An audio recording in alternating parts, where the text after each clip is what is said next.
There we go. So we'll be looking at Samatha Chanting Book and the Padipa Puja, the offering of lights, on page 4. So what I will do, I will share screen and then call it up. But oops. Sure. Oh, did I do the right? Is it up now, the text? Yep. Okay, good, thanks.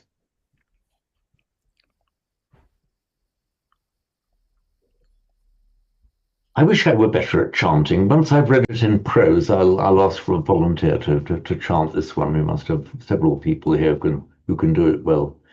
So Ganasara Padittena Deepena Tamadhangsina Tilopatikang Sambuddham Pujayami Tanunudam. And again. Ganasara Padittena Deepena Tamadhangsina Tilokati Pang Sambuddham Pujayami Tanunudam. I'll just enlarge this a bit. But before we analyze the language of it, Marion, I'm sure you'd be very good at chanting this, wouldn't you? Well, normally I'm quite happy to have a go. Do you know, strangely, I think I've only been to a couple of pujas, Ah, but I'll give it a go. please do. So, Ganasara Paditena Dipena Tamadamsina Tiloka Dipam Sambuddham Pujayami Tamonudang. I don't know whether that's the right tune. It certainly finished up as being the one that I recognized from our pujas in Manchester. I'm not quite sure whether I'm totally convinced by your statement that you've only been to a couple of pujas. I mean, that was chanted as by one who'd heard it more than twice. Oh, well, maybe I just got into it as I was going along. You probably, the inspiration came. So, Pujayami, because we all know the word puja, which is a combination of worship and offering, because we're worshipped by offering. And this form pujayami, I mean, I make puja, I revere. How do I translate it? Yeah, puja, venerate.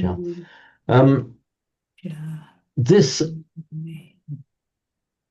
pujayami, pujayasi, pujayati would be the classical Sanskrit endings.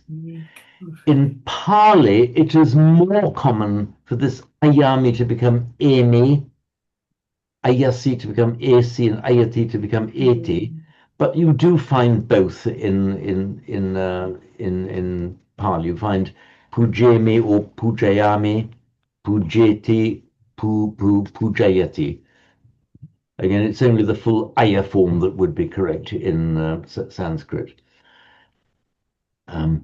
It also can make life a little easier for anyone composing verse in Pali, because you have all these alternative forms which are very useful if you're composing verse and need the right number of long and short syllables.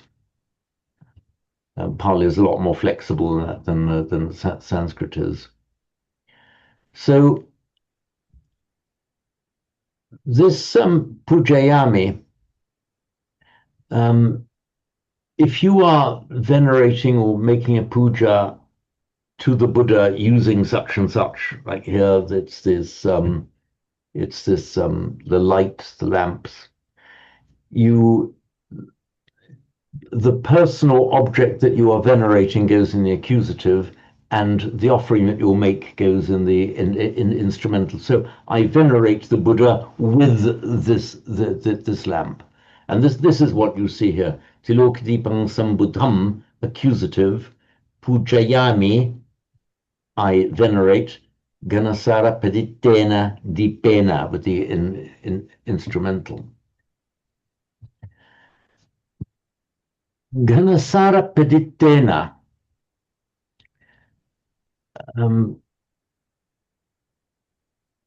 The root here is deep. It's fine. Oh, yeah. It's going to.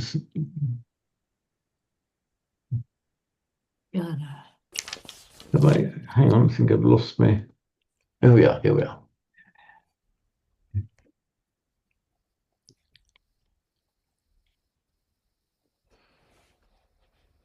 So can you all see the iPad all right?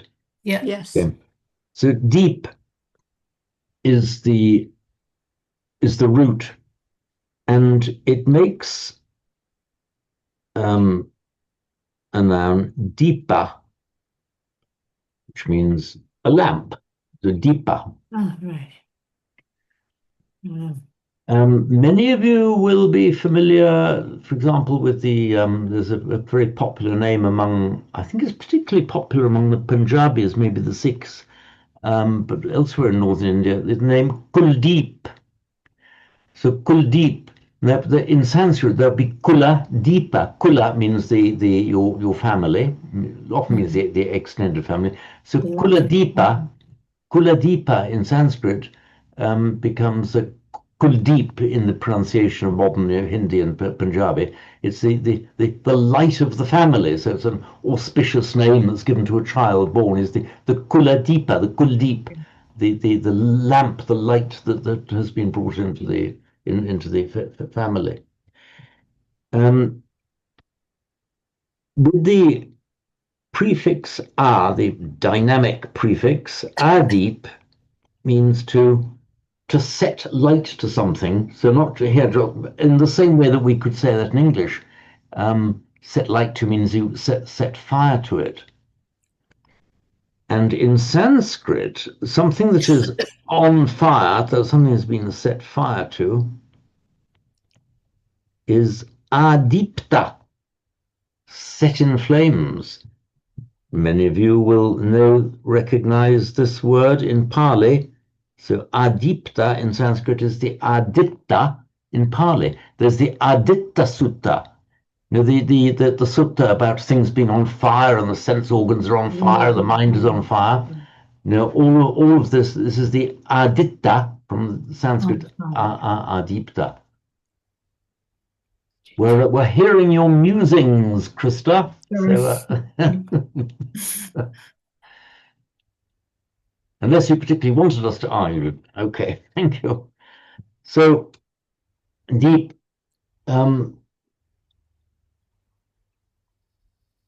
So here this is the first person singular. I venerate the Tiloka Deepam Sambuddham, the triple world lamp self-enlightened. That is the self-enlightened one who is the lamp of the triple world. Dipena, by the lamp, means the lamp that is being offered. Ganasara Paditena. Now, Paditena, I've just shown you the Sanskrit form adipta, set on fire, and this would be in Sanskrit, Padita would be pradipta. That means kind of lit. As in here, I think the idea may be is there such a thing as a perfumed lamp? I don't know. This seems to indicate there was a kind of light, but out of which maybe it was a flame in which aromas, aromatic substances were put. But so it just dawned on me. I'm not really quite sure what it does mean. So maybe one of you may know. So paditena means lit up then. Pradipta in Sanskrit, padita in Pali. With what? With condensed or refined, or then sara means essence. So the lamp, the dipena, which is lit with refined essence or with concentrated essence, that suggests almost something like um, essential oils being poured into the flame, or something like that. I'm not quite sure exactly what it's meant to be. Maybe does anyone here? Can anyone here? Keith, you have the air of a man who can assist on this point. Well, it sounds exactly like a scented candle to me. I see. I suppose it could be, yes. Um, yeah, because you can pour essential oils into your candle wax. Yeah. Okay, I think that are there any improvements on that? I think that sounds pretty good. Yes, I think it sounds like a kind of refined light Uh, from a solid fuel. It yeah. feels. What's interesting as well is a small light in historically would have been a dip light. A wick, one with a little oil wick. A Oh, little light in English would have been a dip light I or a wonder. rush light. Oh yes, I wonder whether that has any etymological connection. Even Um, if it doesn't, it makes it easy to remember, doesn't it? I um, think. it actually, even if it doesn't, it makes it easier to remember that's correct. In fact, yeah, I mean, so much popular etymology has come into existence because it sounds the same, makes it easy to remember, even though it's academically incorrect. In fact, even though it may be then academically incorrect from the strict historical linguists' point of view, it does become a useful fact in its own right. I mean, for example, in Chinese, um, almost all, not all, but almost all of the Chinese characters um, there's an explanation, a very rational explanation to why they are what they are. And there are several works on the etymology of Chinese characters, which I used to indulge myself many years ago, that actually gave said the following etymologies are widely accepted but shown to be incorrect. But we mention them here because that's what most of the Chinese think that they mean, and that's how it's taught in schools. That's how they remember it. So we're not strictly accurate as a matter of historical linguistics. It has become a worthwhile fact to know in its own right, because that's how the users of the language have come to interpret it, even though it's not strictly speaking accurate if you trace it back historically. So there's no harm really in popular etymologies and things that help us to remember. So James, I was just going to say yes, Miss back Anne. then, they would have been offering ghee lamps or oil lamps, like something liquid with a cotton shape of a wick. So the fact that it's condensed, it must mean something that wasn't Actually, yeah, liquid. that's also a good point because ghee is kind of concentrated Pure. essence of the cow's milk. Um, Just thought, but it's pure. yeah, It's like the highest kind of offering would be the ghee versus yeah. oil. In fact, yeah, because that's what the Brahmins used to pour into the sacrificial fire. Yeah. It was that they would pour the ghee. Oddly enough, when I was back into the 60s, I was in a little Hindu monastery up in the Himalayas, or Himalayas, I suppose I should say. And I was talking to the person who was doing the cooking in the kitchen, and he had a lump of ghee. Um, Normally, if they dropped something onto the floor, that would then be regarded as impure. But he dropped it, it was a hard lump of, he dropped it on the floor and picked it up, brushed it off slightly, and then started to use it. And he saw the look of surprise on my face. He said, ghee is the one thing that you can, if you've dropped it on the floor accidentally, you can pick it up and use it, because it's regarded as so essentially pure, the pure essence of the the milk of the sacred beast, that it's all right if you pick it up, scrape off any obvious dirt, and then it becomes pure again to use.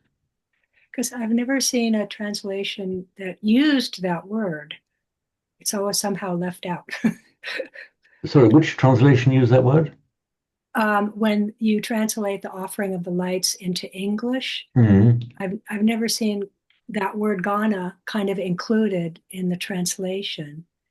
It's always somehow combined with Sara, or never treated individually.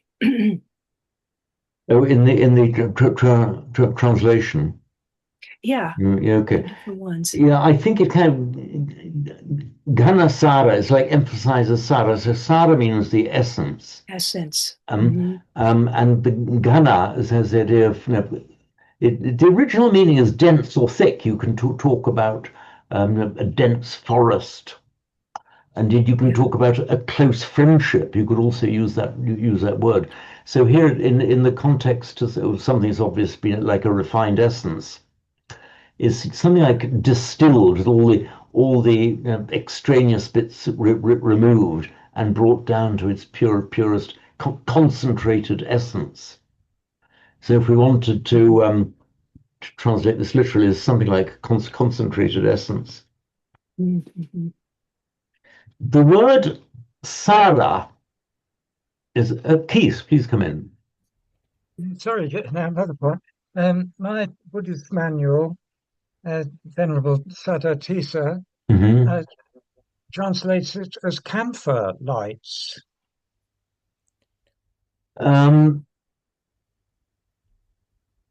I think he okay.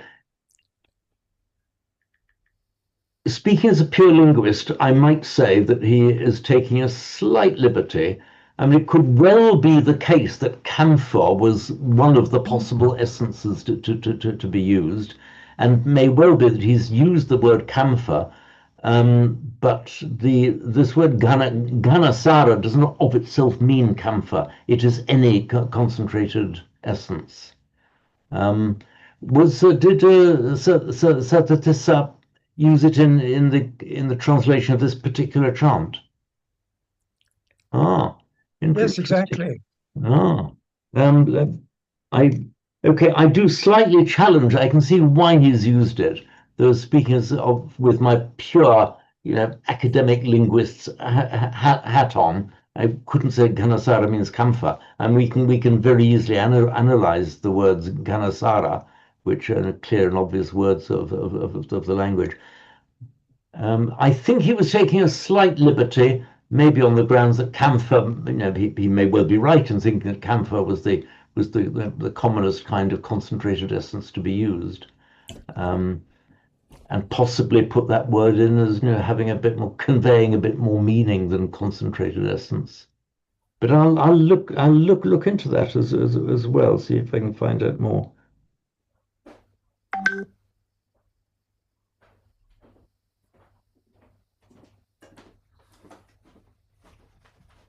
So the word, so Ghana I've just explained, meaning thick or dense, concentrated. Sara,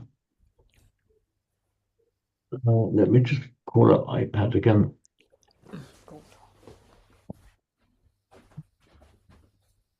So Sara,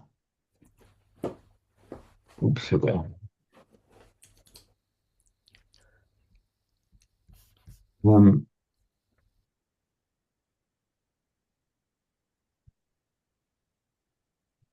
Sadly, for those of us who are called Sarah, there's actually no connection with Sarah. Of course, is the Hebrew for princess, which is how Sarah has come into English.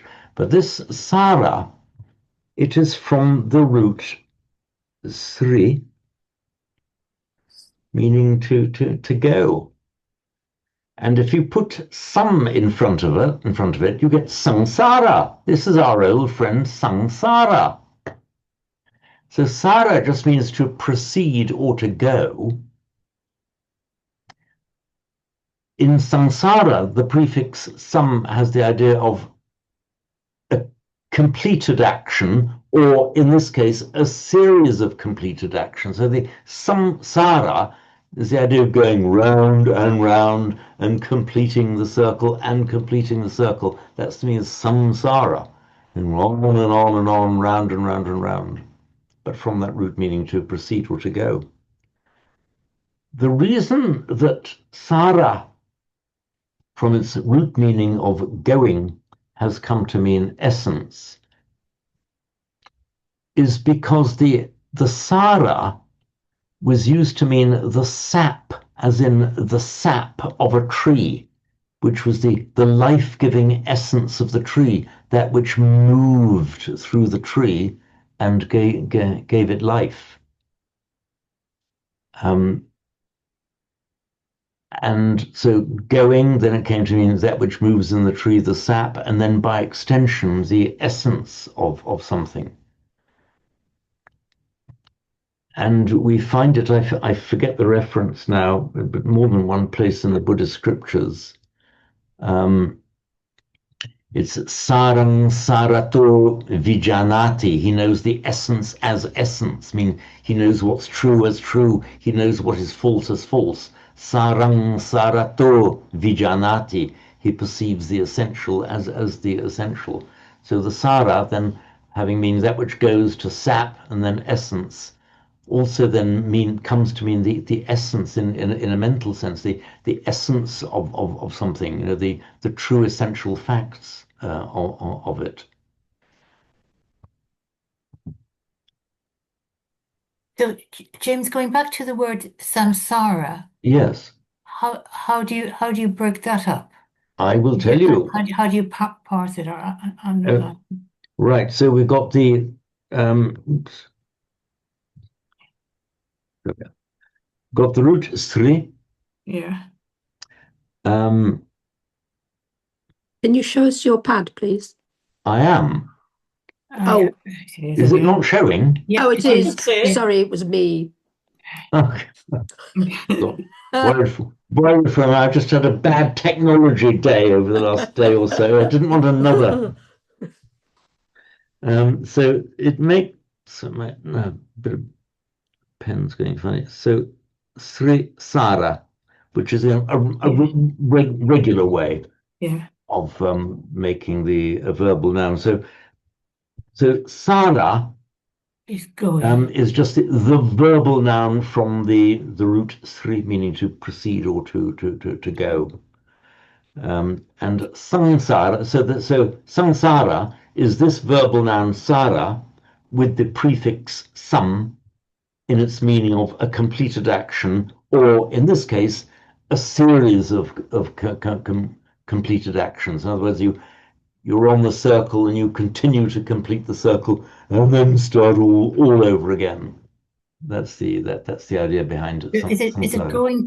Does it mean going to completion? Going on to final completion? No, I'm afraid not. It means going round and round and round to where you started and round again. It has so rather the very opposite, going without completion.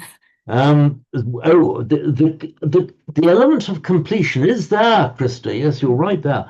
But it's your completion in the sense you've completed the circle. And back to where you started. Yeah, okay. Yeah, you don't die and go up to the heaven of the 33 or something. You come back into human birth, or if you're very unlucky or naughty, even a lower than human birth. The idea is this dukkha-full, this painful repeating series, this repeating cycling round and round. It's the kind of the treadmill idea of samsara, going round and round and round without getting anywhere. Okay, thank you. So that's how sara comes to mean essence. with this condensed Garasana Paditena, by this condensed essence lit Tipena lamp, Tamadhansena. Tama means darkness. Many of you, I imagine, will be familiar with the three, for example, Ayurvedic qualities of food. Food can be tamasic, rajasic, or sattvic, because it tamas, rajas, sattva. So tamas actually means darkness. And if something is tamasic, which is just the adjectival form of tamas, it means the darkness in the sense of like a food that will make you dull and heavy. It's the opposite of life-giving food. It's life-depleting food. Rajas is the idea of kind of exciting, inflaming. The rajas, they're actually cognate with our English word rage and enraged. And sattva, of course, we know sattva is being or pure being. And we have that beautiful chant in Sanskrit, asatoma sadgamaya, tamasoma jyotirgamaya. From the tamas, lead us to the jyoti. From darkness, lead us to the light. So tamonudam, the root nud means to expel or to drive out. Just do you a note on that? Here we are. Nud. Here what has happened, we've got, this is a compound word, tamonuda, darkness expelling, that which expels, drives away the darkness. Used at the end of a compound, so tamo, darkness, tamo, nud, and as very often happens, it just turned, the root then is made into an ordinary noun or adjective with a short a. So tamonuda is darkness dispelling. It makes another verbal noun, noda. You may know the popular Hindu name Vinod. Vinod, which is just the modern Hindi, generally northern Indian way of pronouncing what in Sanskrit is Vinoda. So Vinoda, that which drives away or expels. I was to be puzzled by that name until I discovered that actually meant that he drives away misery or grief or unhappiness. He is the dispeller of darkness, it means. So that's the auspicious idea behind the Hindu name Vinod. So it means originally meant to push away or to push out. And entertainingly, directly cognate with our English word to nudge. So in English, yes, you nudge something out of the way, but here it has the meaning of dispelling darkness from the world, but the same root.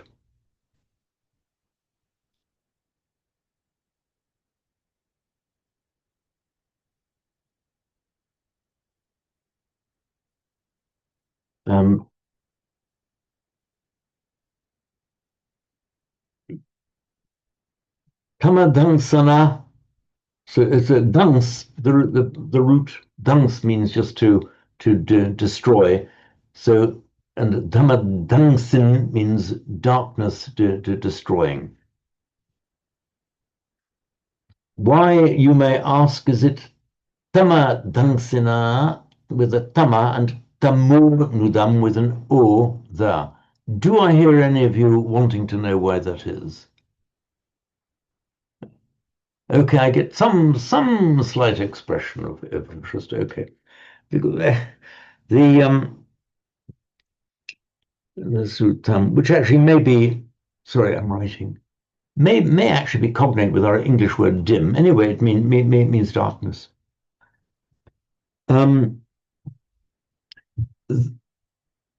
As we know, the most common way of forming, the most common ending for nouns and adjectives in Sanskrit and Pali is just with the ending with the final a.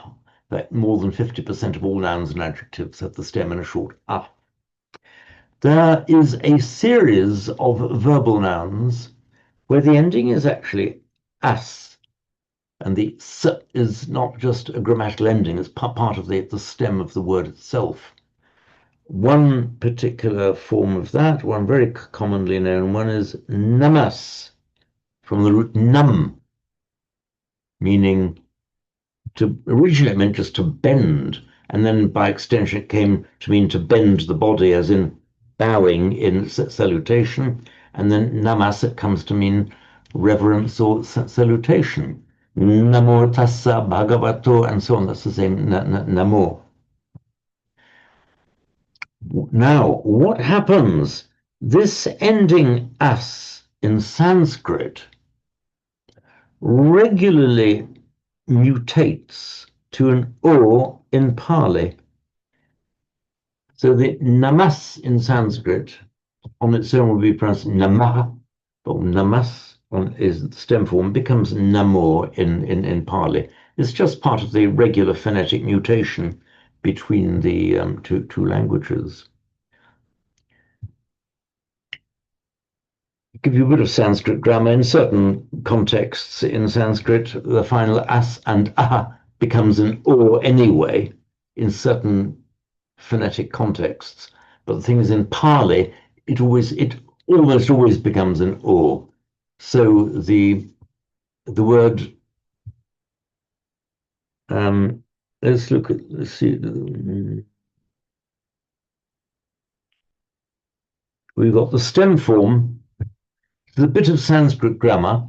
I won't overburden you with Sanskrit, but this is something you do need to know because it's actually quite simple, but it explains a lot in Pali if you know it.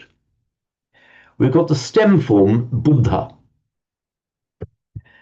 The nominative, I'm looking at the Pali, now there's Sanskrit down here.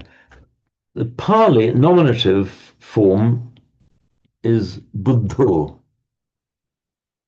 We all know that.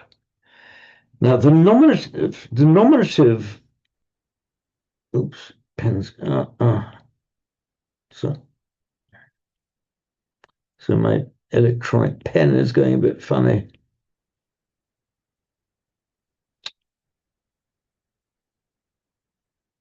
If it carries on going funny, I have to bring out my backup whiteboard. Anyway, we'll see if this works. So Buddha, you see an A with a subdotted H. Buddha. In certain circumstances, this ah becomes an o in Sanskrit. Most particularly before a voiced consonant. The Buddha says is in Sanskrit, Buddho Vedati. Before a T, for example, it becomes an S.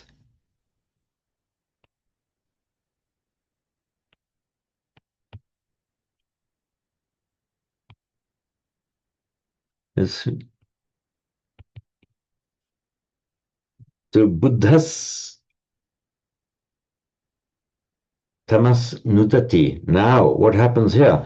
Just see the ah becomes an o before a voiced consonant, so the ah becomes o. So Buddhas tamo nutati. So in Sanskrit, you could have the nominative could be Buddha with this subdotted H, the visarga as we call it, or Buddhas if the following word begins with a T, or it can become O. These are things that you have to remember in Sanskrit. In Pali, it all becomes O. Now, the same happens in Sanskrit, namas. In Pali, we always say namo, as in namo buddhaya, namo tassa bhagavato. I just mentioned down here that if the following word begins with a T. The S remains. That's why you have this lovely Hindu greeting, Namaste, Namaste, Namas to thee, homage to thee. In Pali, you'd say, I don't think that greeting was used in Pali, but if you were to translate Namaste into Pali, you would be saying Namo Te, but in Sanskrit, Namaste. Now, what has happened? We've got this word tamas in Sanskrit, which becomes tamo in Pali, and the instrumental would be tamasa, tamasa.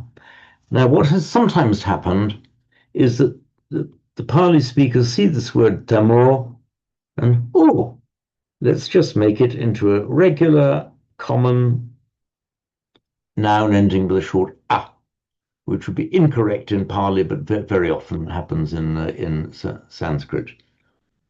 So that's why in Pali you can have the word have tamor as a neuter noun meaning darkness, but also tamam becomes tamam, darkness. I get a little bit worried when I see a row of faces there not looking totally enlightened. Anyway, you don't need to know all this by heart. Just need to know that in Sanskrit the stem form is tamas. In Pali it becomes tamor, but sometimes they then transmute it into an ordinary, common type of noun ending in an a. This explains, and it's used in two forms here. So when we see tamadangsina, that's because here tama is being treated as a noun ending in a short a, whereas here, which is closer to the Sanskrit, it's treated as if it were the same as the Sanskrit tamas, which becomes a tamor in Pali. So treat them as just there's no difference of meaning between those two forms. It's just it just started off as a kind of colloquial variant in Pali.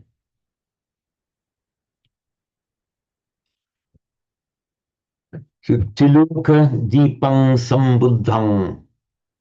Tiloka, in Sanskrit, it is the Triloka, the triple world.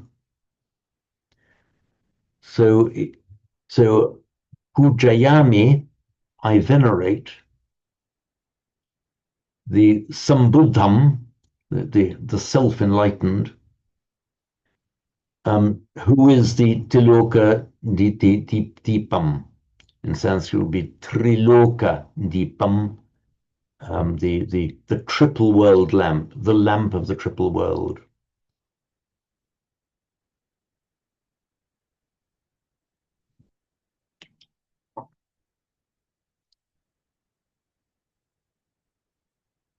So we could do a couple of recitations of it. Han, would you like to do us a recitation of it? I could try. Manasara paditena dipena tamadamsina kiloka dipam sambudam jaya metamonudam. That was a lovely tune. I hadn't heard it done to that tune before. Different way. No, there's no harm in making up our own tunes. After all, every single tune that we sing to was at one stage made up for the first time by somebody, wasn't it? There's no reason why we should stop. Can you just do this first pada again with great emphasis on the longs and the shorts and the doublings of the letters? Nasara paditena. Ganasara paditena. Ganasara Ganasara Paditena. Patitena. Okay, that's a lot better. And this doubling of the P here is because originally in Sanskrit it was a pra.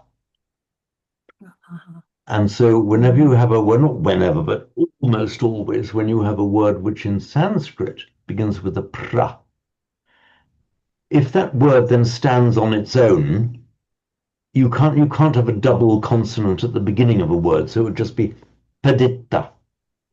However, it's one of these things that has this residual linguistic memory of wanting to be a pra. So in Pali, if it's given the opportunity to double, it does. And it gets the opportunity to double if it's compounded with a preceding word ending in a vowel. That gives it the opportunity to double. We see it in, for example, a very common example in the word pamada,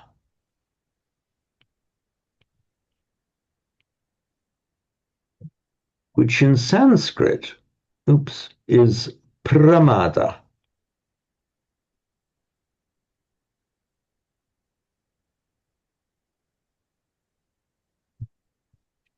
And I think I've explained to you all at some stage in the past why I could stand up in public and defend the proposition that pamada is the most important single word ever spoken by the Buddha.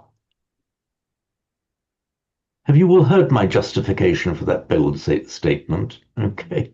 Or rather, apamada.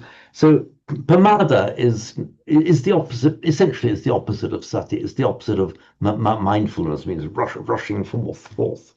So apramada is not exactly synonymous, but virtually synonymous with sati, mindfulness, restraint, acting in the proper way, physically and mentally. Now we've got Sanskrit pramada, Pali pamada. Now, if we negate it by the negating a in front, so apramada in Sanskrit, this now becomes appamada with a double P in Pali. So pramada, pamada, but appramada becomes appamada. It gets the opportunity to be double again, which it wants. So Pali can't quite manage the pra, but it certainly manages the double pa. But the reason I made that bold claim about this word is that the last recorded words of the Buddha, Vayadhamma Sankara, Appamadena Sampadeta. So Appamadena means Sampadeta means strive on, strive to make it happen. How Appamadena? So that word Appamadena with Appamada, with diligence, heedfulness, mindfulness. It was that one word that encapsulated the Buddha's instruction on to his entire Sangha and to us generally, how life should be lived. It would have been the last ever word that he spoke. However, even in his dying breath, he observed the rules of Pali grammar and put the verb at the end. So that's where appamadena sampadeta. If he'd been using the English word order, appamadena would have been his very last word.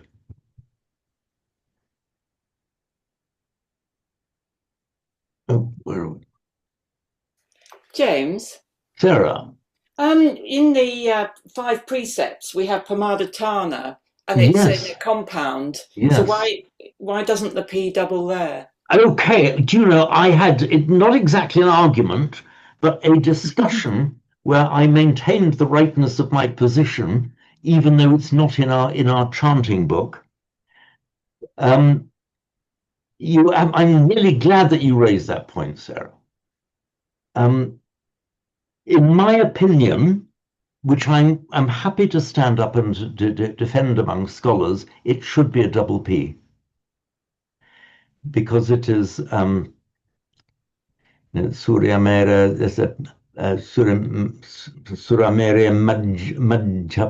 Majjapamaratana. It should be a double P. And although I have not yet found, in fact, just last week when this point was, I forget who it was raised with now, may even have been with Francis Beresford. And I did look up various versions, easy to find, plenty of versions of the precepts, all with a single P. However, when we chant it, I more often than not hear people pronouncing it with a double P. I strongly suspect that somehow it's come to be miswritten, accidentally miswritten in ancient times with a single P instead of a double. Maybe that written form has become a hallowed text. But I strongly suspect I'm hearing it doubled. And Suramerya Majja Pamadatthana, which sounds more right to you, all of you Pali chanters? Suramerya Majja Pamadatthana or Suramerya Majja Pamadatthana?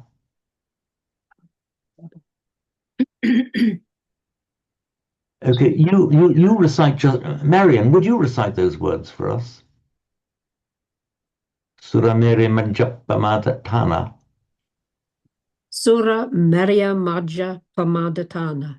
You paused slightly before that P, very slightly, enough to make it a long syllable, which metrically had exactly the same effect as a double P. Is Rob by any chance lurking in the background? Sometimes he is. He is around, but I think he might have reportees. Okay, right. Because it would be, even without telling him why we're asking him to do it, it would have been interesting to hear Rob do well, do if it. he appears later, we could please grab do. him. Yes, be sure to do that. Who else is a frequent reciter of it? Sarah? I mean, you clearly are. Could you just do that precept for us? Just that fourth one. So no, fifth one. Sorry, fifth one. Sura Maryamaja Pamada Tana Veramani Sikapadang Samadhiyami. Okay, I detected a slight pause, a slight lengthening of that syllable. Not lengthening of the vowel, because it's distinctly a short vowel, but lengthening as for a following double. However, I'm going to pick you up. I'm sorry to say, sir. I'm really sorry about this. On your doublings, there, Suramerya Majja Pamadatthana Sikkapadam. Those are unambiguously double verb. Pamadatthana, strongly double T. Sikkapadam, strongly double K. Can you just say Sikkapadam? Sikkapadam. Okay, that's exactly right. By the way, there's some Sikhada. It's the same Sikh as in the Sikhs of India, because it's from that same root, because they regard themselves originally in Sanskrit is from the root Shiksh and Shishya, because they are the students, the pupils, the trainees of Guru Nanak. And so the Sikkhapadam is a Sikha training rule, and the Sikhs are these trainees of their guru. Anne, would you like to just to chant that pada as well with just to try and do? I know we've been discussing that very syllable, so it's difficult to do it naturally after all this discussion. But do your best for us. The precept.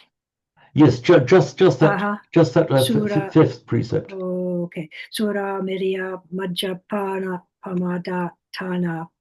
Oh, wrong. Sura Mirya Majja Pamada Tana Viramani Sikhabadam Samadhiyami. Okay, interesting. You didn't quite pronounce it as a double, but you paused slightly. In fact, I have heard monks chanting, doing it that way, as if somehow they don't quite dare to double it, but equally want to make it a heavy syllable. There's a bit more digging to be done there.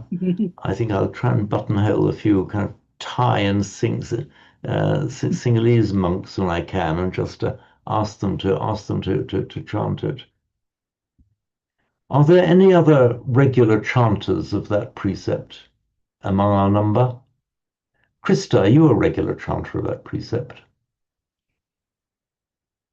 Unmute, Krista.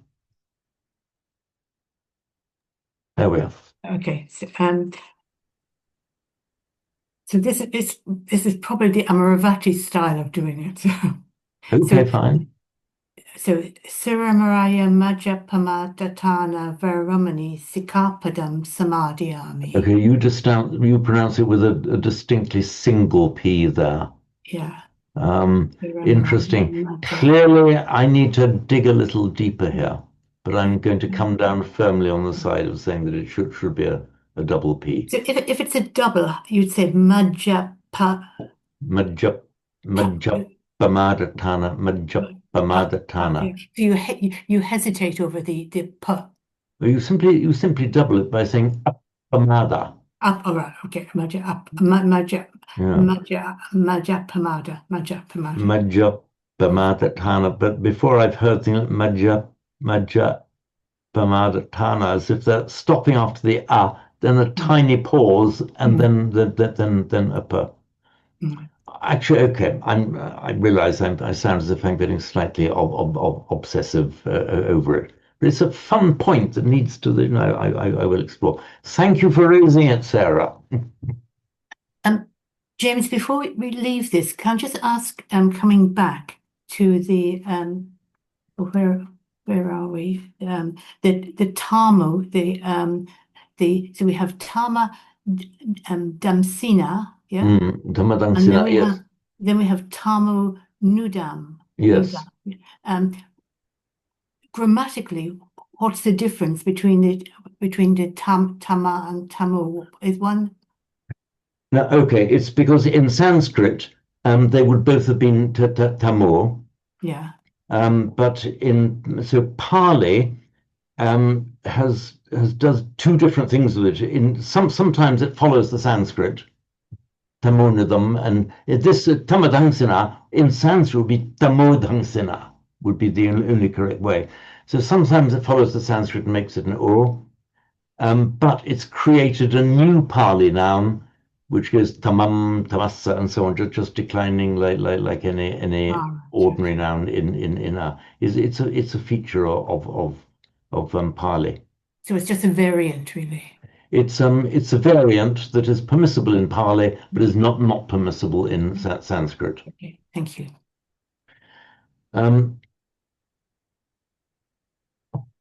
This ending ina, we know the instrumental ending. Ganasara peritena di pena. This is the common ena instrumental ending for masculines and neuters ending in a short a. The instrumental ending for the consonantal declension is just the a after the final consonant.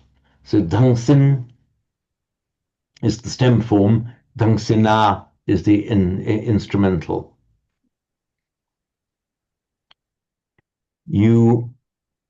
I think most people here have chanted it very, very, very frequently indeed, as in Swakato Bhagavata Dhammo. The Bhagavata is that instrumental form. Swakato, well proclaimed, Bhagavata, by the Blessed One, Dhammo, the Dhamma.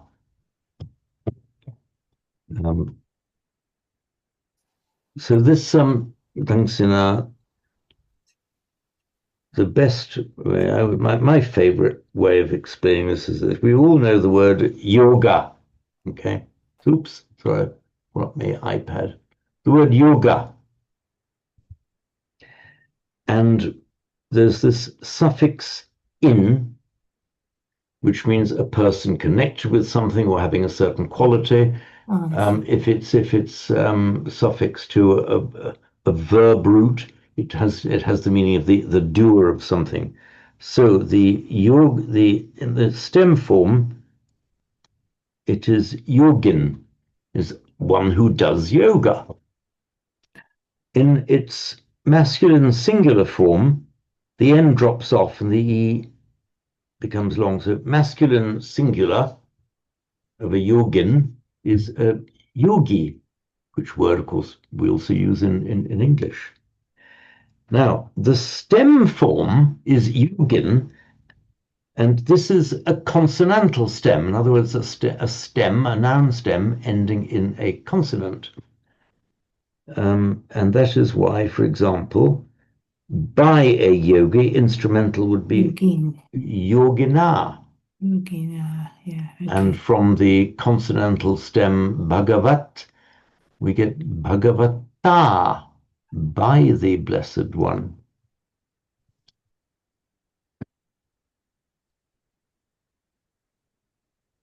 So is this a kind of noun that we haven't learnt in Garen Kindleke? Garen Karunatilaka. Okay. You were excused for not getting that complex singular name right. It took me quite a while as well. We have not come across it yet. Okay. It was all too simple, wasn't it? There's much more fun in grammar still to come. Enormous fun with all the complexities of grammar. But fear not. My mission in life is to make it easy to understand and even enjoyable. And one of the things is you already know quite a bit of it already without knowing that you know. So we know that for the consonantal declension, there's any declension where the stem ends in a consonant, Bhagavat, the Blessed One, Yogin, so on. We all know that we know now anyway that the instrumental ending is Dhangsina, Bhagavata, Yogina. What is the genitive ending for the consonantal stem in Pali?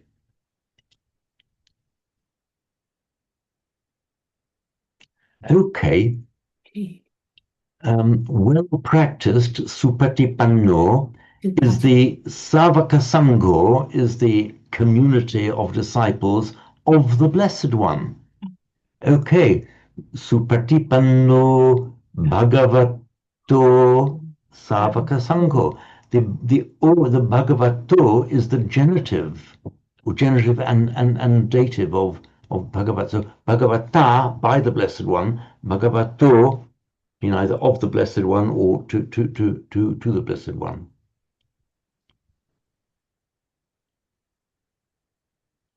And that's why we chant Namo, homage, tassa, to that Bhagavato Arahato. That's the dative, which in Pali is the same as the genitive. So many of these things you have chanted many times, getting the grammar absolutely right, and I'm now just explaining to you why you're getting it right, what it is that you all already know, and an explanation for what you all already know. So we've just gone 4 now, so we will take a break, and I'll see you again at 4:15. Okay, see you then. Pause recording, James. Thank you, Sarah. I was just going to see who was going to be the first to remind me. Thanks as always, Sarah. Good. So, any comments or queries? Then we'll have a recitation or two, and then move on to the next verse. Hi, James. Yes, Anne. During the break, I don't know if it's cheating, but I looked up Ganasara, and it is its own word, Ganasara, in the Pali English dictionary, and they do translate it as camphor. Is that right? And also, it's a Sanskrit word referring to camphor, also Ayurvedic medicine references. So, well, I just wanted, because of what Keith said about Sadatisa. Right, now that's actually very interesting. Okay, I'll double check then against the works of reference available to me right now. Clearly what has happened, because we can see what that word is, it's made up of these two elements, Gana, Sara. I'll be right with you, Simon. We can see what they're made up of, Gana concentrated, Sara essence.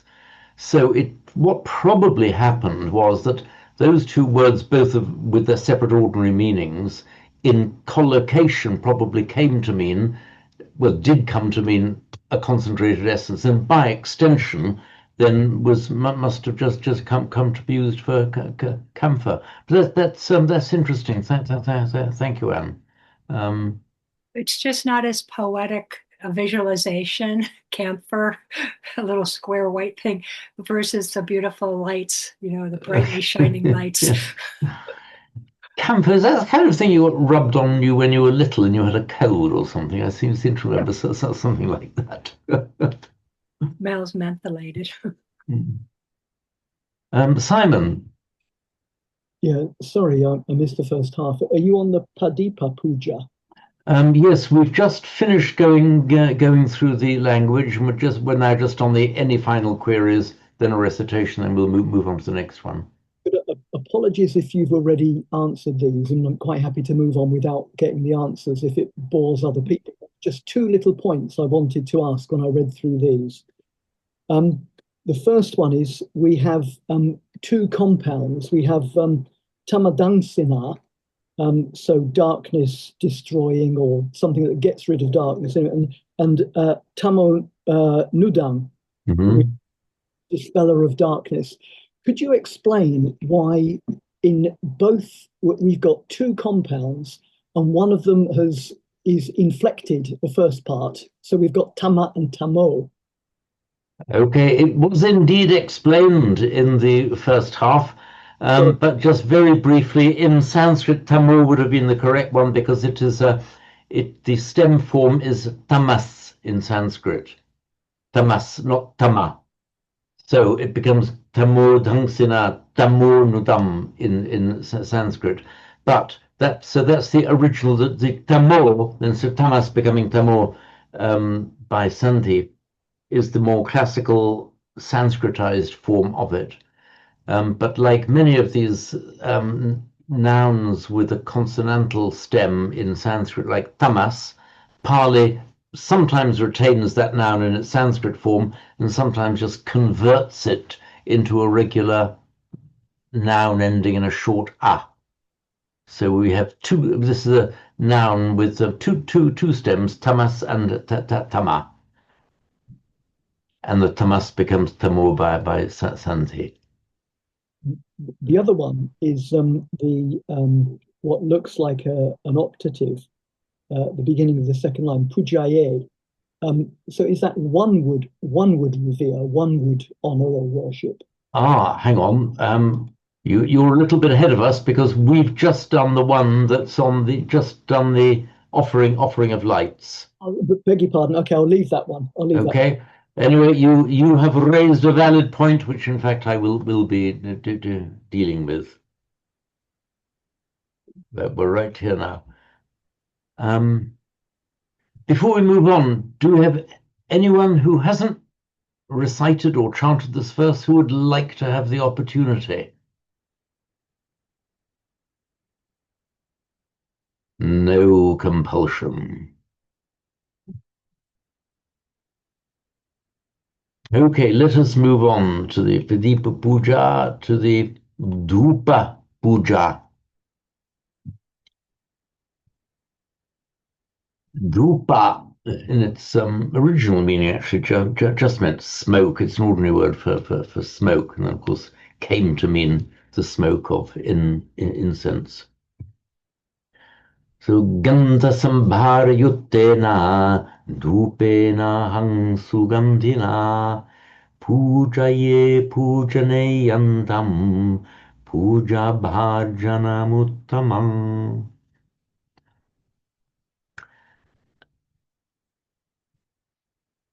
The verb here is pujaye. In the verse we've just finished, we have pujayami. And you can have pujayami as the correct Sanskrit form. You can have pujayami or pujemi equally in Pali. And that is the parasmaipada, the active form of the verb. You also have the Atmanepada, the middle form with an alternative set of verb endings. And this is just the Atmanepada version, the middle version of Pujemi or Pujayami, Pujaye. It means I offer, I worship. But Simon, you are right, because it also looks like an optative. In Sanskrit, the ambiguity wouldn't arise, because in Sanskrit you get pujaye, I offer, and the pujayet would be the parasmaipada optative third person. Pujayet, let him venerate. Pujaye, Atmanipada form, I venerate. But they become identical in Pali, because the Pali drops off the final t that would be there in Sanskrit. Some of you know the homage to the 28 Buddhas. We go through the names of all 28 Buddhas, and it has Vandami. Sometimes you see Vandami is another word for praise. Sometimes you see Vandami, and sometimes you see Vande. That's the same phenomenon there, exactly the same phenomenon. It's the parasmaipa, the active form of the verb, and the middle form of the verb.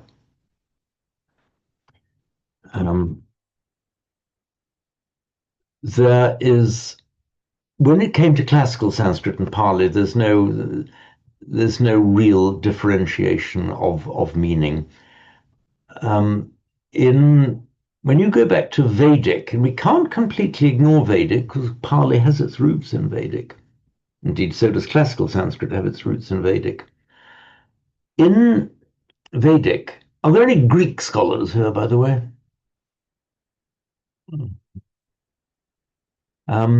You have what's the active, you've got the active and the passive. You've got, okay, let's take, for example, you dress a baby. The mother dresses the baby. Or the baby is passive, the baby is dressed by the mother. So you dress somebody else, purely active. Somebody is dressed, I mean, somebody else does the dressing for him or her. The middle form, you get dressed, you do the dressing, but you do it for yourself. And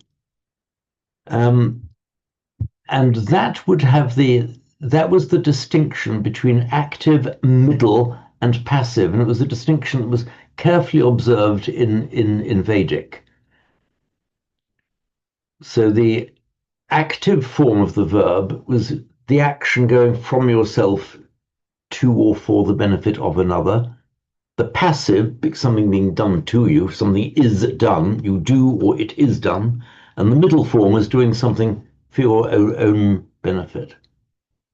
That distinction was fairly carefully observed in Vedic between active and, it's called the parasmaipada, word for another, and atmanepada, word for oneself. Action directed towards another, action directed towards oneself. That distinction was carefully observed in Vedic, has become pretty blurred in classical Sanskrit, and there are many verbs that optionally can be used in both forms. So you might say classical Sanskrit dropped the distinction that Vedic maintained. In Pali, the distinction has been entirely forgotten. There's just some verbs historically retain an alternative middle form. Is just a historical memory from Vedic. Simon, yes. Would when we have karoti, to do or make, and passive, presumably kariyati, there's another one, kubbati. Is that what that is, or is that something different? That is something different. Kubbati is because this is a slightly irregular class 5 verb in Sanskrit, which I don't think you need me to go into slightly irregular class 5 verbs in Sanskrit. But karoti and kubbati are just they're alternative forms of the verb, and there's no distinction of meaning.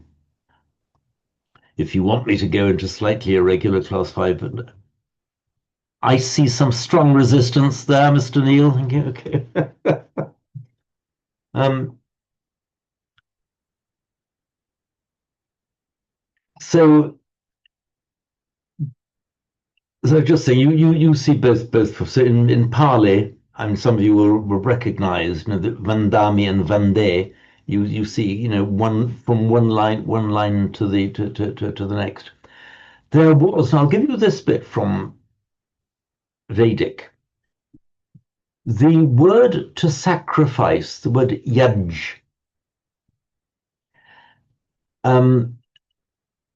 it's found in its parasmaipada form yajati with the T ending, and also in its atmanepa form yajate. The first person would be yajami and yaje, as in vandami vande. The distinction is still maintained in classical Sanskrit in the parasmaipada form, action directed to or for another. When a Brahmin, as an officiating priest, is invited to perform a sacrifice, he's going to yajati, he's going to perform the sacrifice on behalf of somebody else. It's yajati. So this parasmaipada form, word literally parasmai, for another, padam, word, when he's doing it for somebody else. When, however, he's performing a sacrifice for his own ritual obligations or his own needs, then you use the atmanepada form, yajate. And that's a nice distinction that is observed in Vedic. So I just mention it so that you've heard about it, but the distinction has essentially disappeared in Pali. So just be aware of the alternative form, but it makes in Pali no real difference. So, for example, here, pujayami equally could be pujemi, and pujaye have exactly the same meaning. If a Vedic speaker from thousands of years ago were to see this chant in Pali, he would immediately assume, when the chanter is chanting pujayami, that's the parasmaipada, therefore he's doing this puja on behalf of somebody else, would be the immediate thought that would come into the mind of the pure Vedic speaker from 4,000 years ago, nearly 4,000 years ago. Whereas if he saw this form pujaye, he would say, that indicates that the person is doing a puja on his own behalf. So he's not conducting the ceremony for others, but for his own benefit.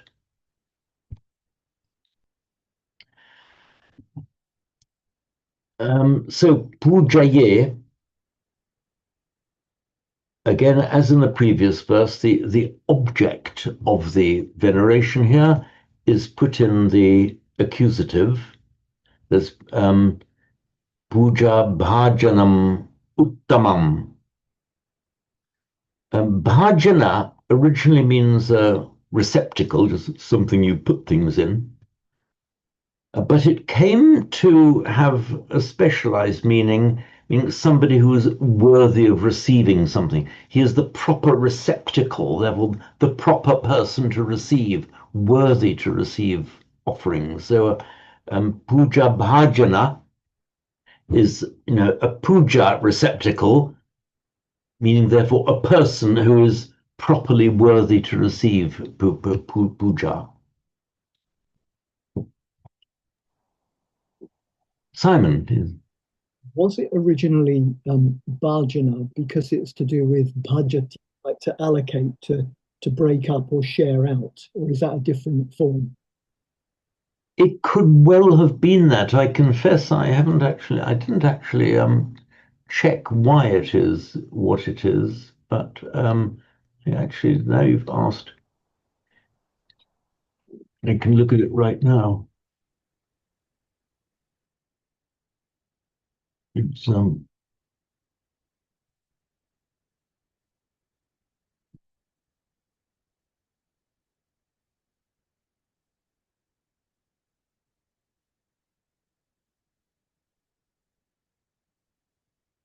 Oh, actually, yes. So I got that slightly wrong. It's the receptacle.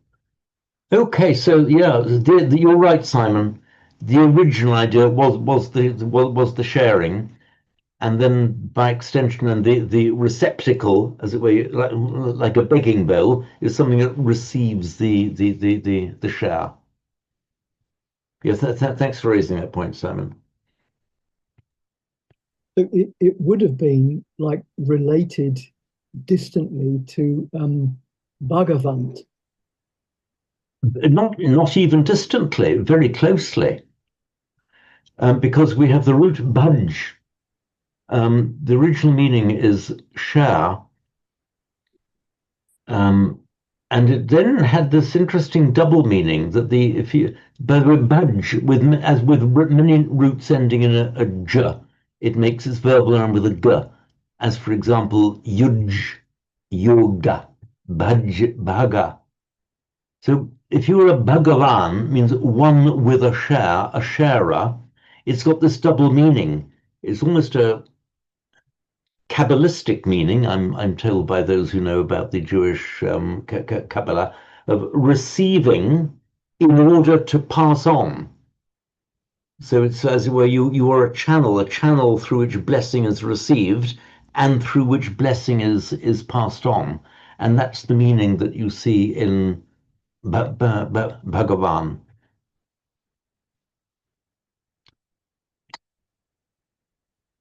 So yes, so not distant, but in fact very, very close. And oddly enough, the Russian word for God is Bog, spelt B-O-G, which is from that same root, is the one who gives blessings.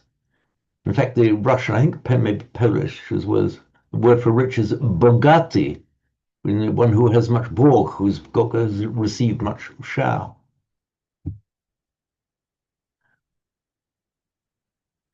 So he's puja bhajanam uttamam, uttama. We all know uttama. Uttama has come into English, slightly changed into utmost. And uttama and our word utmost are etymologically the same word. We have out, utter, or outer, which are ultimately the same word, and utmost, the furthest out, therefore the highest you can get.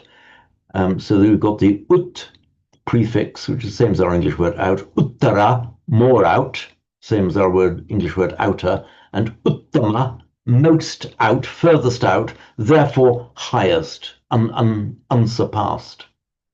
So the puja bhajanam uttamang is the utmost, the highest, the unsurpassed recipient for puja.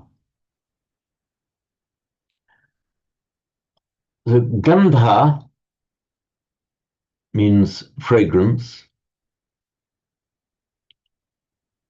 It survives also in modern Hindi, in the languages of northern India. If you are a perfume dealer, you are in Hindi a Gandhi, like Mahatma Gandhi. So that's that's the meaning of the name. It's a family name, is the incense dealer.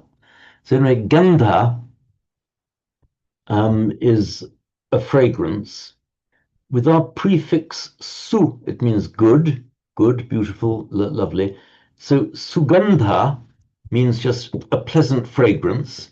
Sugandhin, with our in suffix that we were talking about before the break. So sugandhin means sweet smelling, possessed of a beautiful fragrance. And this is the instrumental form that we were discussing there, as in the instrumental. Tamadhangsina, and here the instrumental Sugandhina.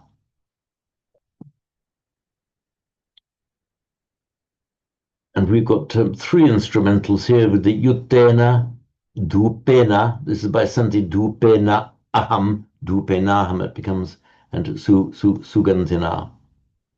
So, Pujaye, I venerate, I worship. Tam uttamang puja bhajanam, that unsurpassed, worthy receptacle of puja. Sugandhina, with sweet-smelling, dhupena, with sweet-smelling, literally smoke, but by extension incense. Gandha sambhara yuttena. Gandha here then meaning fragrance, compound, joined, or having. So this incense with its compounds of fragrance. Sambhara, it's from the root bri, meaning the same as our English word to bear. Let me just give you the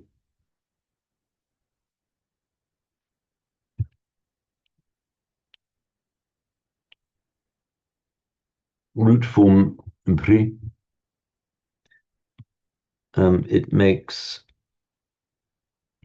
a verbal noun bhara.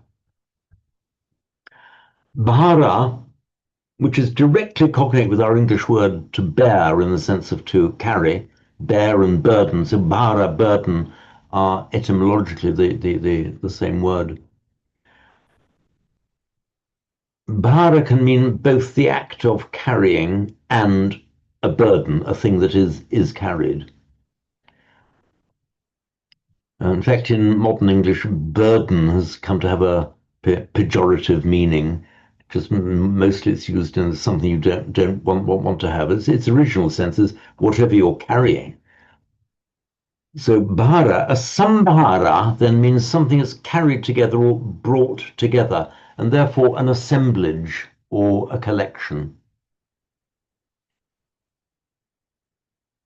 I think we see the word again a little bit further down as sambhata.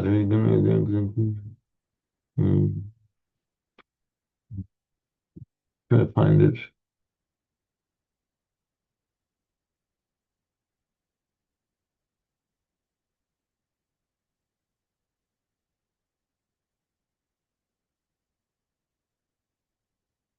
Okay, I can't find it. We'll deal with it when we come to it. It's a bit further down the page.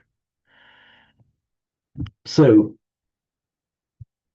the aham,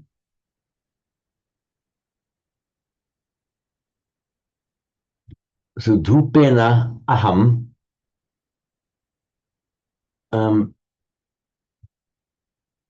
I'll just separate it out for the moment.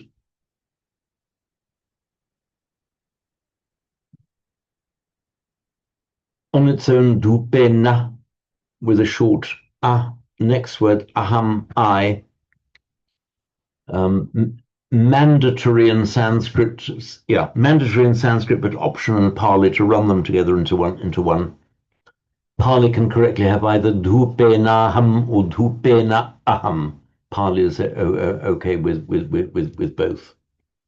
So aham, I, venerate, with instrumentals in it, with sweet-smelling incense, which is joined with or composed of or has these compounds of fragrance.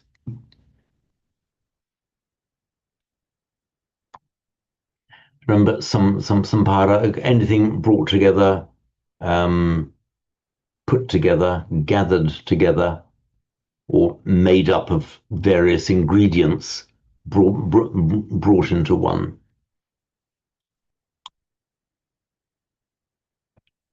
Yuttena,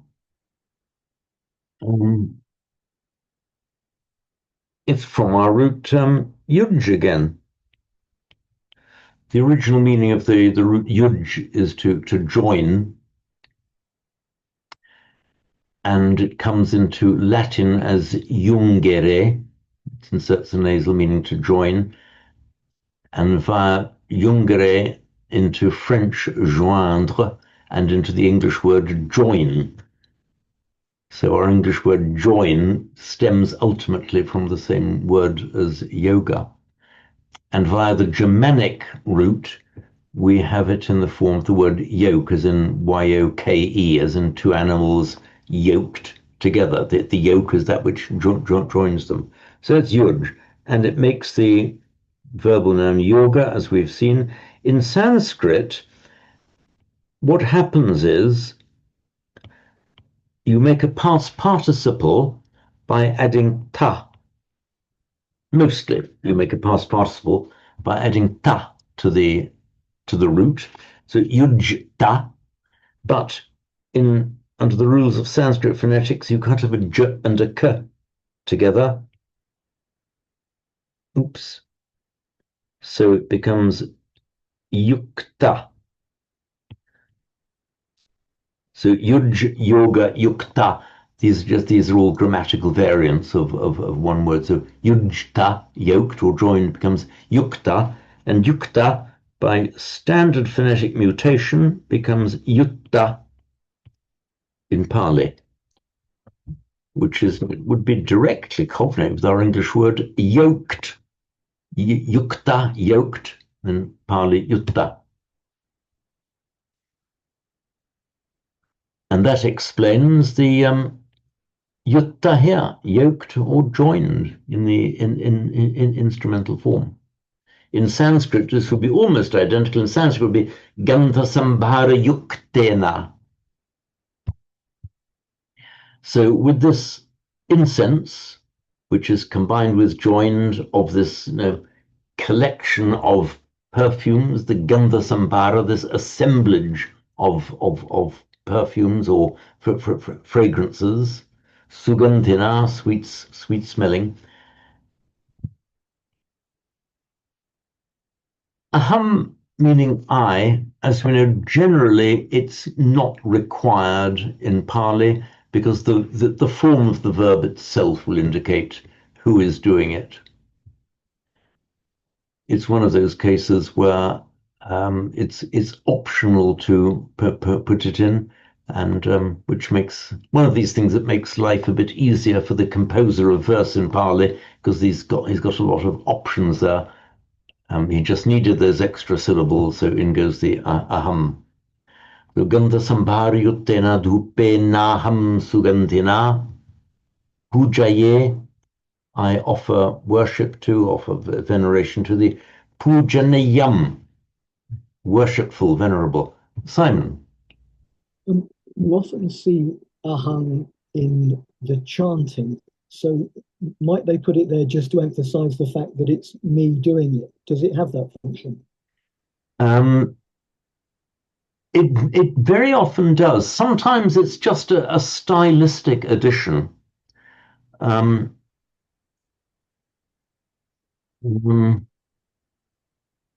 example, in an early stage in the Anguttara Nikaya, the Buddha is saying, I do not discern, O monks, any one sight that so disturbs the tranquility of a man as the sight of a woman. He starts that by saying, Na aham bhikkhave samanupassami, I do not discern, I do not detect, O monks. And let's just put Samanupasami unambiguously with that ending ami, and unambiguously means I, but it's just put in for a little bit of stylistic emphasis. It doesn't alter the meaning at all. I'm thinking in terms of emphasis, though, if the Buddha's saying it, like you guys may not see any difference, but I'm telling you, and so you're doing puja, it's like it focuses the mind on I am giving this, I am doing that, as opposed to when you would normally dispense with aham, when you just say, I walked down the road, I did this, I did that. But it focuses the mind on the act of personal reverence. That could well be so, and it may well be that in the minds of the speakers of the time, that would have been a kind of subliminal effect of using the aham there. Whether they actually would have made explicit in their own thinking the way that you've expressed it, I suppose it depends on how deeply they were thinking at the time. That it may have been one of these stylistic things that can pass almost subliminal and unnoticed. But yeah, but generally, I agree with you. So, pujanayam. Now, this ending, ayo, nominative, singular, masculine, ayo. This is the accusative form here. This is an alternative Palified form of the Sanskrit ending aniya. Puja, so aniya, puja, pujaniya. It's the alternative form of the future passive participle, which we all know and love from the first word of the Karaniyametta Sutta. Karaniyam attakusalena, that karaniyam is the future passive participle from our root kri, meaning to do, karaniyam, meaning requiring to be done. There is an alternative form in aya, which may have crept into the language a little bit later. It has exactly the same meaning. In fact, you occasionally find words variously used with one or the other form. Ahunayo, Pahunayo, Dakkanayo, Anjali Karanayo. Now there we've seen Karaniya as the more standard form, but Karanaya is the alternative form. And that Ahunayo, Pahunayo, Anjali Dakkinayo, Anjali Karanayo. Interestingly, in the evening chant, you find Anjali Karaniyo, not Neyo. I actually once challenged Charles Shaw on that. Before I knew better than to challenge Charles Shaw, but at that time I didn't know better. And he actually just explained it by I said, look, is this a mistake in the chanting book? And he said, no, it's not a mistake in the chanting book, that he accepted that Anjali Karaniyo would be the more standard Pali form. But he just explained that is because the particular tradition of chanting from which we in Samatha got that particular way of chanting it was just a Thai variant. So we just have to accept that, if we've learnt it from a particular tradition, okay, that's how it is. But as for academic linguistics, just know the standard form is iya or aniya, and a variant form that you occasionally find is anaya. And here we find this anaya form. You also find the form pujaniya, just means worshipful, venerable, worthy to be venerated.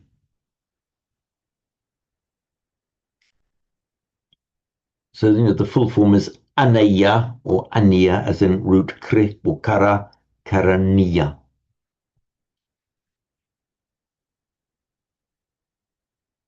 So we'll just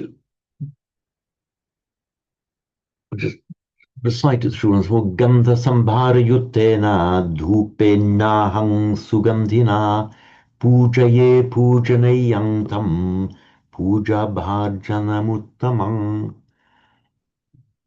So before we move on and have a recitation or two, any further comments or queries?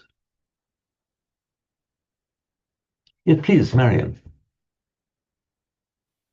In the this is probably a trivial question, but in the word Sugandhina, is the sweet bit the Sugan? Now the root, it's broken down in this way.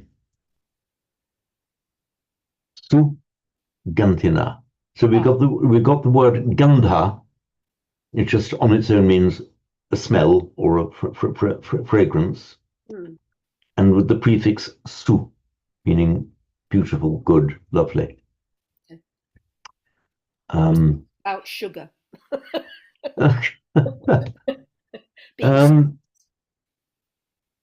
Actually, it's a lot of these things. It's not trivial at all, Marion. And a lot of these things, you see, you might, apologetically say trivial, but it's lots of lovely little rabbit holes can be dug out of it. So sugandhina, it's the opposite of du, as in sukha and dukkha is the same su. So we've got the root ka. Actually, the root is kan, but when it's used at the end of a compound, it becomes ka. And it means hollow, or a space, an empty hollow. Ka.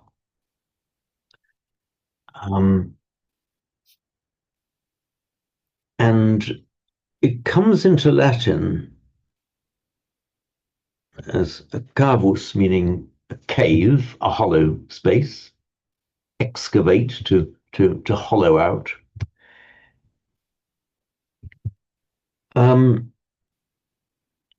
We find it in Greek as cha, the ch sound, and the most common noun ending in Greek is os. So in Greek, chaos, which is our English word chaos, originally meant the emptiness. In other words, there was no form or structure to it. Yeah. So the idea of emptiness without form or structure. It's like among the first couple of words in the Hebrew Bible, the world is described as, it was described empty and formless, tohu bohu in Hebrew, empty and formless. The idea of this chaotic emptiness. There's no firm structures there. Remember, the word dharma originally meant firmness. So it's the chaos of the absence of structures that give law and order. So the kavus, chaos, so it means an empty space. Incidentally, one word for a bird in Sanskrit is so the ka on its own as a noun can mean sky, because that's the bit above us and empty. So a kaga is a skygoer, which is one of the words for a bird. Now, getting back to su and du, sukha is kind of good space. Now, there are two interpretations of sukha. One of them is that the ka there means the hollow, as in you have the wheel and you have the hollow space in the middle, in the nub of the wheel, where the axle goes. So if you have sukha, it means that your axle fits well into kind of a good hole, a nice good hollow, a smooth ride. Sukha. By contrast, dukkha, not fitting well, not fitting neatly into the hole, into the socket. That's the sukha and dukkha. There's an alternative explanation which I don't quite buy, though I think we should know about it. It just means in a good space. Because just as we can talk about in modern English, you're in a good space, you're feeling in a good place, or in a bad place, mentally in a good place, mentally in a bad place.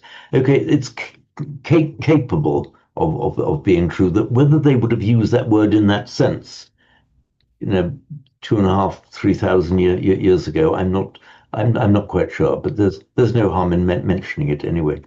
So that's the su. Now, here's the fun bit. We have the root ad.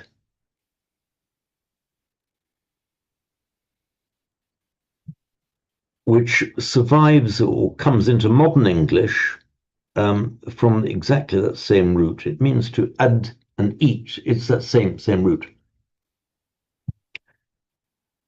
So su plus, and it makes a verbal noun, ada. So good eating, suada. So if something then that becomes by sandhi, suada. Suada now means sweet because it's good to eat. So when in English, this is a beautiful survival into English, almost directly out of the Vedic. Su plus eat, which we have in English as sweet. So where su eat originally meant something that was lovely to eat, sweet. So swada and sweet, composed in exactly the same way. As far as I know, this is the only English word that directly retains this su at the beginning of it, meaning good or nice. Lovely. Mm.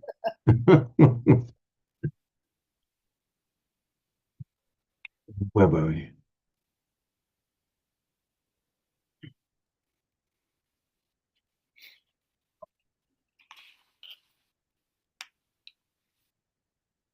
So before we move on, who would welcome the opportunity to recite it? Judith, I detect about you a kind of a willingness to recite. I hope I'm not mistaken in assessing the effect of your physiognomy. Yes, not quite so enthusiastic. I can't chant it. Okay, not to worry. It's just by chance I remember the tune of this because I had Marion reciting it at the previous one earlier. So Ganda Sambara Utana Dupena Aham Sugandina Pujaye Pujan Nayantam Puja Bayanam Uttamam. Remember, Puja Bhajanam. Sorry, I missed a Right. syllable. Yeah. And here, can you just say Yuttena? Yuttena. I've highlighted. Oh, there, yes. Utena. Yeah. And remember this, we have a tendency in English to shorten that S sometimes, but remember in Pali and Sanskrit, always long. Rather, in Sanskrit, always long, and in Pali, long if it's allowed to be, namely, unless it's followed by a double consonant. Okay, very good. Thank you, Judith. Sarah, would you like to have a go? Okay. With special emphasis on the doubled consonants, and the pronunciation doesn't matter terribly much. If you don't sound like somebody from the Ganges Valley, they do it in all sorts of different ways all over in India. But the long and the short vowels and the doubled consonants are actually vital. Ganda Sambara Utena Dupena Aham Su Gandina Pujaye Pujanayam Tam Puja Bhajanam Uttamam. Well, very good, Sarah. I mean, I told you to be careful of the doubling. You were ultra careful on the uttamam. Overdone. You can't get much more double than that. This final N there is pronounced an M. That, strictly speaking, this ought to be written as a visarga. So there's it written as a visarga, but pronounced as an N because of the following. Pujanayam. No, don't. Okay, we write it with a subdotted M, but the subdotted M takes on it's pronounced at the same point of articulation as the following consonant, So here the following consonant is a T, which is why it comes out as an N, Pujanayantam. Okay. So this tam, this one is followed by a P, so it's pronounced as a M, Tam Puja. But here, again, written as a subdotted M, but comes out as a N because of the following Pujanayantam, Pujanayantam. Pujanayantan. Very good, exactly. Yep, thank you, Sarah. Pleasure. Anyone else before we move on? Or any further comments and queries? Then we can go on to the next one. Right, on we go then. There's Pupa Puja.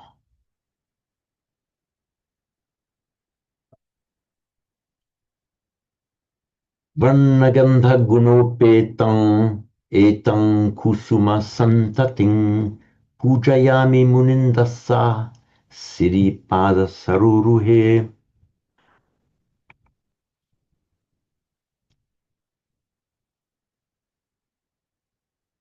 So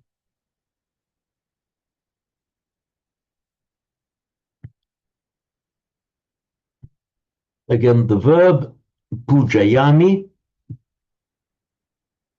So we've seen here pujayami and pujaye used in the previous verse. So I offer.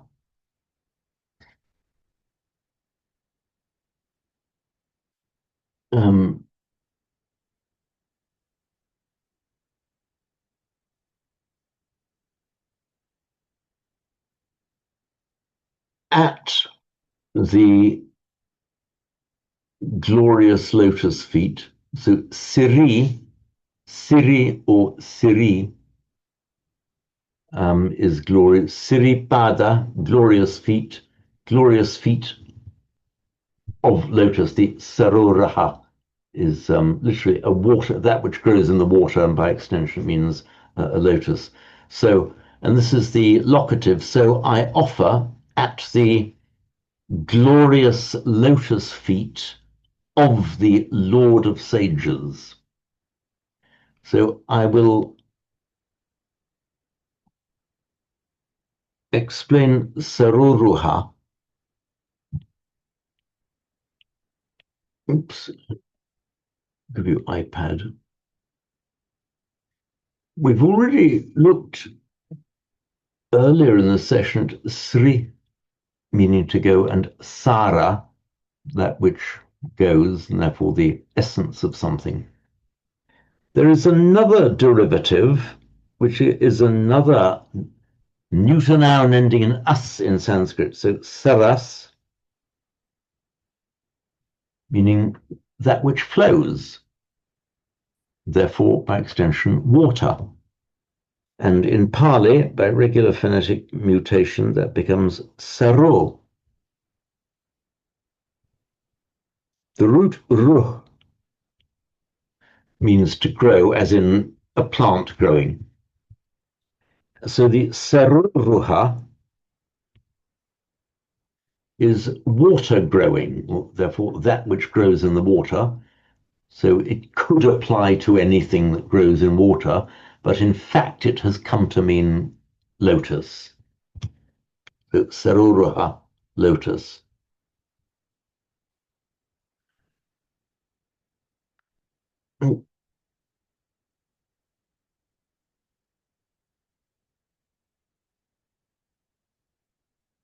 Siri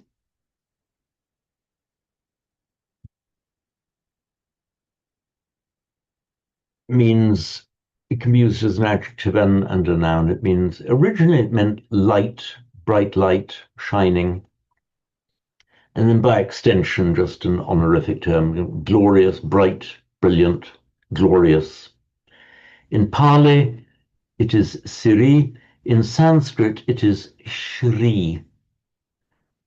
And you find it in names, certain names deriving from Sanskrit, as in Sri Lanka, glorious Lanka, and in Kashmir, Srinagar, the city of glory. Sri Nagar, glory city. So it is generally a kind of honorific prefix, you can say. Incidentally, Shri, even in modern Hindi, is often used just to mean Mr. as applied honorific before somebody's surname Shri. Pada we know is foot, cognate with our English word foot. So Siripada Saruruha, glorious foot lotus, where the feet are of the master are compared to a lotus. Simon. Yeah, I mean, again, it's my misunderstanding of a compound, but how would we differentiate pada from pada? That looks as though he's got one lotus foot. Whereas the other, I mean, one is lotus-like and the other isn't lotus-like. That's in the singular. Yeah. You presumably, I mean, the first bit is kamadaria, that it presumably that it's glorious foot. So it's qualifying the foot. But how would you say that it's his feet, which is obviously what it means if it's his lotus feet? Okay. Yes. Unless he's only got one leg, which history doesn't record, or you're giving this honorific title to only one of his 2 feet, which would be for somebody worshipping and venerating an oddity. There is a simpler explanation, and that is simply that in compound words,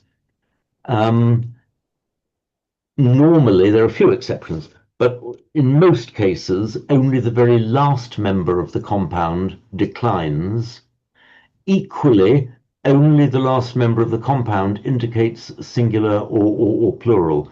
So if it's a pre-ultimate member of a compound, if it's not the last member of the compound, then it will not decline to show its case, nor will it show whether it's singular or plural.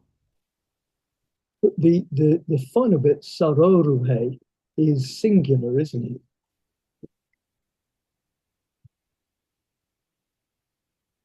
It's not Hesu. Okay, Saruruhesu, as we would expect. I'll come back to you, Simon. Marion. Well, I was just thinking one would say lotus-footed, not lotus-feeted. You would indeed, yes. Yes, I mean, talk about an animal that has 3 feet, but a 3-footed animal. Yeah. As an adjective, it is. But yes, so you would that's right. As an adjective, you wouldn't put it into the plural. This actually is this compound has slightly worried me. I'm quite happy to talk about a saruruhapada, a lotus foot. But it's an oddity, and it occurs in classical Sanskrit as well. This same thing is foot lotus. Maybe it's actually saying they aren't even feet. Do you know, there's maybe the slight imagery here of that, they are not feet, they are lotuses where we would expect to find feet, but they have become lotuses, which would be the kind of imagery that you might find among the Tibetans, but not so much among the Theravada Buddhists. Might just mean lotus in the sense that, I was thinking pada, but it's pada. It's got a long A, so it's got to be foot, hasn't it? Oh, sure, yes, it's certainly foot. It's a slightly odd trope. It's a trope, and I think it's kind of became crystallized in earlier classical Sanskrit, where you talked about the guru's foot lotus. In other words, that lotus instead of a foot. And I think it became a kind of expression consacrée, expression cristallisée, a fixed expression from ultimately from Sanskrit. Could it not? It just occurred to me when you get an. I mean, this is later than the suttas, isn't it? This is Oh yes, I mean this would have been composed. I mean, it could even have been composed within the last 1,000 years, and we do have some of our chants actually show distinct signs of being composed by Thais who had a slightly shaky knowledge of Pali. There are a couple of our chants where that does appear. I'm thinking that this could be done after we had statues of the Buddha, and he sits on a lotus. So could pada just mean like the basis?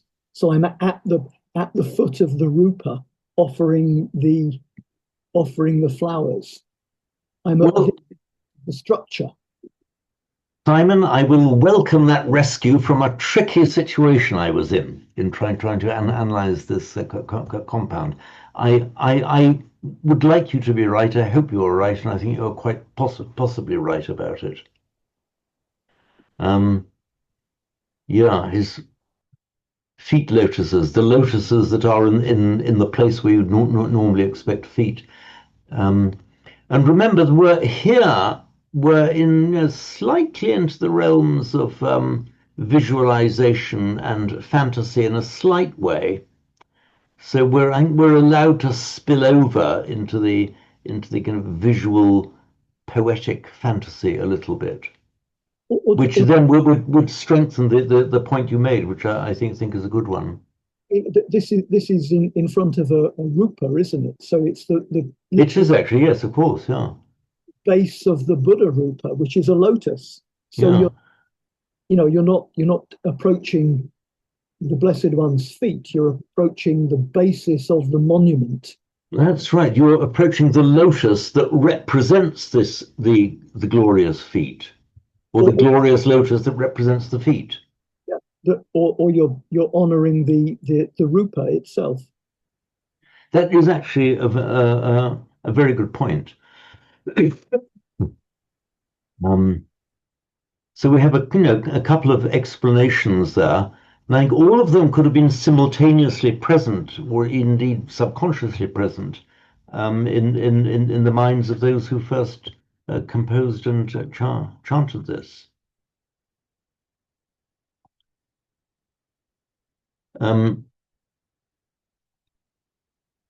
Muninda, that's a compound of muni and inda. That's the one that's Indra in Sanskrit. So Muni Indra, sage lord, meaning the lord of the sages. It would be Munindra with a long E in Sanskrit, but it's shortened because of the following consonant cluster in Pali. So Muninda, sage lord.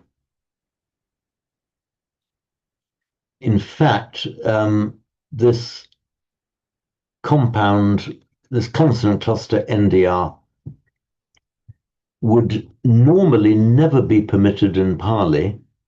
So Indra becomes Inda. However, there's one anomaly in Pali when we talk about the senses as the Indriyani, where we get an NDR, the Indriyani.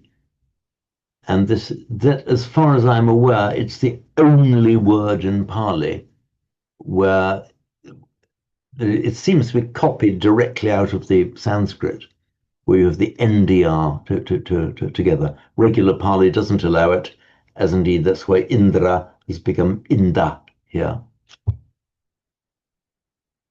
So the Muni Indrasa or Munindrasa would be in Sanskrit, so Munindasa, at the glorious lotus feet or foot lotus of the Lord of sages.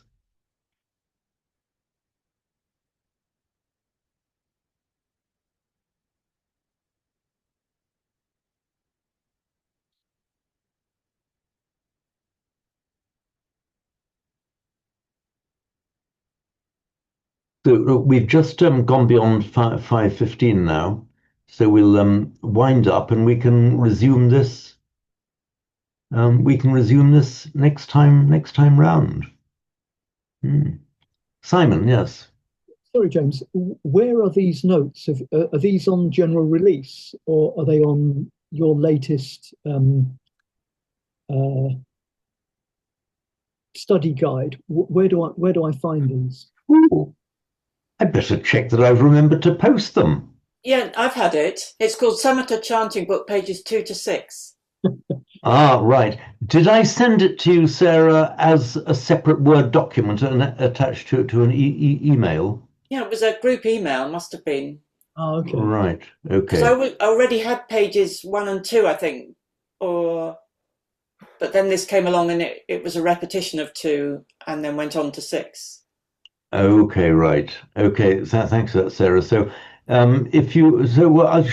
what I could do, just in case anybody hasn't got it, I mean, no harm if I just attach this document again to